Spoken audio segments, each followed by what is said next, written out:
శ్రీమాత్రే నమః. హిందువులను చైతన్యపరిచే వీడియో ఇది. కొస వరకు చూడండి, మీ అభిప్రాయాన్ని పంచుకోండి. కొత్తగా వచ్చిన సినిమా ఉదయపూర్ ఫైల్స్. ఇది నార్త్ ఇండియాలో వచ్చింది. ఇది ఒక హిందీ సినిమా.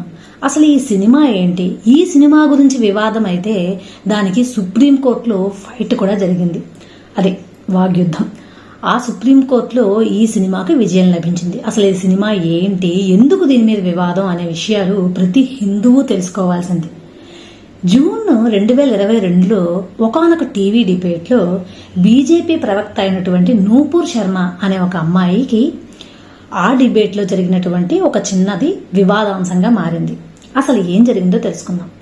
ఆ డిబేట్లో ఒక ముస్లిం వ్యక్తి హిందూ మతాన్ని కించపరిచేలా కొన్ని వ్యాఖ్యలు చేశాడు.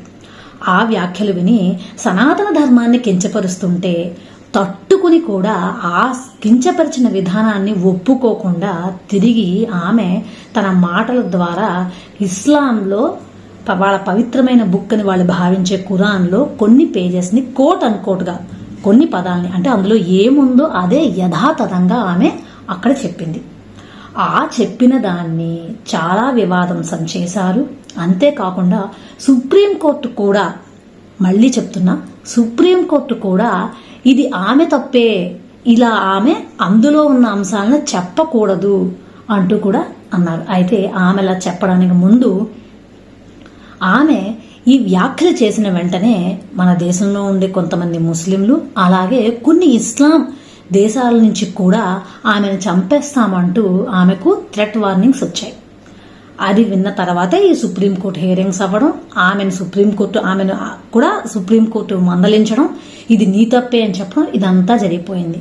అయితే ఇదంతా జరిగిన తర్వాత కన్నయ్య లాల్ అనే ఒక టైలర్, ఒక దర్జీ, అతడు నేను నూపూర్ శర్మనే సపోర్ట్ చేస్తున్నాను, ఆమె చెప్పిన దాంట్లో తప్పేమీ లేదు అంటూ ఆమెను సపోర్ట్ చేస్తున్నానంటూ ఒక పోస్ట్ ఫేస్బుక్లో పెట్టాడు. అయితే అతను పెట్టిన పోస్టు, అంటే అతను నూపూర్ శర్మని సపోర్ట్ చేస్తున్నాను అని చెప్పిన వెంటనే కొంతమంది కట్టర్ ముస్లింలు, అంటే ఇస్లామిక్ తీవ్రవాదాన్ని అలవాటు చేసుకున్నటువంటి ఒకరిద్దరు కన్నయ్యలాల్ని చంపుతామని బెదిరించి కన్నయ్యలాల్ని గొంతు కోసి చంపి ఆ వీడియోను కూడా పోస్ట్ చేసి, చాలా భయంకరమైన వీడియోను కూడా పోస్ట్ చేసి ఒక దేశంలో ఒక రకమైన భయాన్ని కలిగించారని చెప్పాలి. అంతటి తీవ్రమైన అన్యాయానికి గురైనటువంటి ఆ కన్నయ్యలాల్ కుటుంబం అప్పటి నుంచి ఇప్పటి వరకు వారికి న్యాయం కావాలి అంటూ ఫైట్ చేస్తూనే ఉంది. అయితే ఇదంతా జరిగిన తరువాత ఈ కన్నయ్యలాల్కి జరిగినటువంటి అన్యాయము, ఈ నూపూర్ శర్మ మాట్లాడినటువంటి వ్యాఖ్యలు, వీటన్నిటి కథాంశాన్ని ఒక మూలంగా తీసుకుని ఉదయపూర్ ఫైల్స్ అనేటువంటి ఒక సినిమాని డైరెక్టర్స్ నిర్మించారు. ఆ మూవీ ఇప్పుడు రిలీజ్ కాబోతుంది. నిజాన్ని చెప్పాలంటే అది జూన్లో రిలీజ్ అవ్వాల్సింది, జూన్ జూలైలో. కాకపోతే ప్రతి అన్యాయం లేదా హిందూ మతాన్ని కించపరిచేటటువంటివి ఏం జరిగినా కూడా దాన్ని వ్యతిరేకిస్తూ, అంటే హిందూ మతాన్ని కించపరచడం వ్యతిరేకిస్తూ ఎవరో ఒకరు వ్యాజ్యం వేస్తారు కదా. కానీ ఇదంతా కరెక్టే, హిందూ మతాన్ని కించపరిచినా పర్వాలేదు, ఇస్లాంకి ఏమాత్రం ఏ తప్పు లేదా ఏ అన్యాయం జరగకూడదు అంటూ ఇస్లాంకి ఫర్గా పోరాడే ఒకానొక చెత్త లాయర్ ఉన్నాడు కదా మనకు సుప్రీంకోర్టులో, అదే కపిల్ సిబల్. ఇతడు కూడా సుప్రీంకోర్టులో అసలు ఈ సినిమా రిలీజ్ అవ్వడానికి వీలు లేదు, ఈ సినిమాని రిలీజ్ చేయడం వల్ల మత ఘర్షణలు జరిగే అవకాశం ఉంది అంటూ సుప్రీంకోర్టులో పిటిషన్ వేశారనమాట. ఎవరైతే దీన్ని వ్యతిరేకిస్తున్నారో కొంతమంది మౌలానాలు వాళ్ళ తరఫున. అయితే ఈ సినిమా రిలీజ్ కావాలి అని కోరుకున్నటువంటి డైరెక్టర్లు, ప్రొడ్యూసర్లు వాళ్ళు కూడా దీనికి వాళ్ళ వాదాన్ని కూడా వినిపిస్తారు కదా సుప్రీంకోర్టులో. వాళ్ళ తరఫున వాదించేటువంటి ఒక లాయర్, అతను బీజేపీ లీడర్ కూడా. ఇంకొక లాయర్ ఎవరో తెలిస్తే మీరు ఆశ్చర్యపోతారు. అతను ఒక ముస్లిం. హిందూ అయ్యుండి కపిల్ సిబల్ మన సనాతన ధర్మాన్ని కించపరిచి వాళ్ళని వ్యతిరేకించి వాళ్ళ టిట్ ఫర్ టాట్, వాళ్ళ గ్రంథంలో ఉన్న వ్యాఖ్యలనే ఎత్తి చూపించినట్టు నూపూర్ శర్మను తప్పు పట్టించినటువంటి సుప్రీంకోర్టును సపోర్ట్ చేస్తూ, అలాగే ఈ సినిమా రిలీజ్ కాకూడదు అంటూ కపిల్ సిబల్ లాంటి హిందువులు పోరాడితే, కాదు అసలు నూపూర్ శర్మ కానీ లేదా దానికి సంబంధించిన ఈ సినిమా వల్ల కానీ ఇందులో కన్నయ్యలాల్కి జరిగిన అన్యాయాన్ని చూపించారు తప్ప ఎక్కడా కూడా ఇస్లాంని కించపరిచే విధంగా లేదు అంటూ ఈ సినిమా రిలీజ్ కావాలి అంటూ సపోర్ట్ చేస్తూ వాదించేటువంటి ఒకానొక వ్యక్తి, అతని పేరు డాక్టర్ రిజ్వాన్ అహ్మద్ అనేటువంటి ఒక లాయర్. అతడు లక్నో నుంచి ఢిల్లీ వచ్చి సుప్రీంకోర్టులో తన వాదాన్ని వినిపించాడు. అయితే ఫైనల్ ట్విస్ట్ ఏంటంటే, ఈ వాదనలన్నీ విన్నటువంటి సుప్రీంకోర్టు అసలు ఆ సుప్రీంకోర్టులో వాదనలు ఏ విధంగా జరిగాయో కాస్త మనం కూలంకుషంగా తెలుసుకుందాం. నిజానికి ఈ సినిమా రిలీజు జూలై 11 అవ్వాల్సిందట, కానీ కాలేదు. రిజ్వాన్ అహ్మద్ ఈ కేసుని వాదించే ముందే కొన్ని కండిషన్స్ పెట్టాడు. అదేంటంటే, ఇందులో ఇస్లాంని కించపరిచే విధంగా ఏదైనా ఉందంటే నేను వాదించను.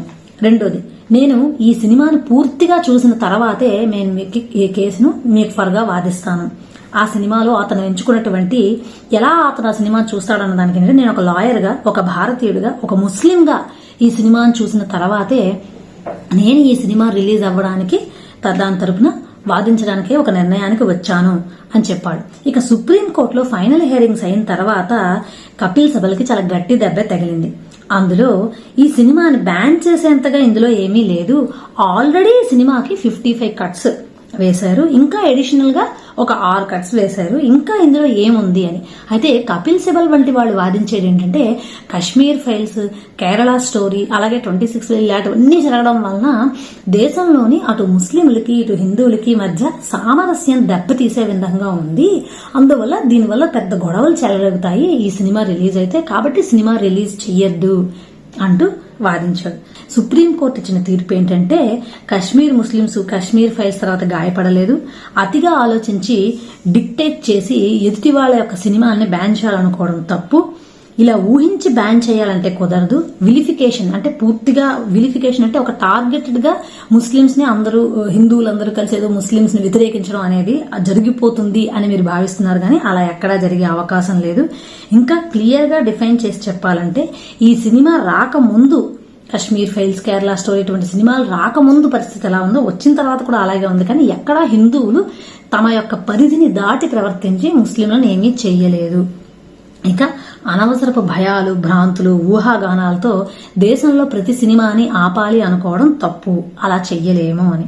అంటే ఈ కపిల్ సిబల్ లాంటి పెద్ద పేరున్న న్యాయవాదులు వాదించేది ఏంటంటే, ఇది ట్రైలర్ ఒక్కటే కాదు, మొత్తం సినిమా కంటెంటే బాగోలేదు, కాబట్టి అసలు ఈ సినిమానే బయటకు రానివ్వకుండా చెయ్యాలి, ఈ సినిమానే ఏకంగా బ్యాన్ చేయాలని కోరారట.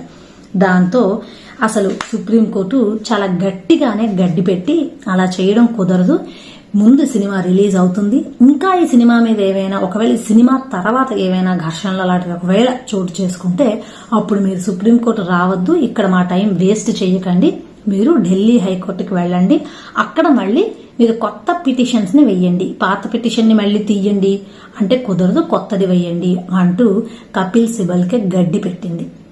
చూసారా, ఇటువంటి సినిమా అంటే ఒక సనాతన హిందూ ధర్మానికి ఫర్గా మాట్లాడుతూ ఆ పుస్తకంలో ఉన్న 1-2 లైన్లను చూపించి మాట్లాడిన ఒక వక్తను సపోర్ట్ చేసినందుకు గాను ఈ టైలర్ని అంటే దర్జీని, బట్టలు కుట్టే వ్యక్తిని చంపేశారు. ఈ విషయాన్ని చెప్పడం, సినిమా ద్వారా చూపించడం కూడా తప్పు, ఆ సినిమావే రానివ్వద్దు అంటున్నారు. కాబట్టి హిందువులారా జాగ్రత్తగా ఆలోచించి ముందడుగు వేయండి. ఇలాంటి వాళ్ళని సపోర్ట్ చేసే కపిల్ సిబల్ని సపోర్ట్ చేయాలా, లేదా ఇటువంటి కన్హయ్యాలాలు చేసిన తప్పే ఉంది కాదు అంటూ అతనిని ఈ సినిమాని రిలీజ్ చేయాలి, ఆ కన్హయ్యాలాలకి న్యాయం చేయాలని కోరుకున్నటువంటి రిజ్వాన్ అహ్మద్ లాంటి వాళ్ళని మనం సపోర్ట్ చేయాలా. శ్రీమాత్రే నమః.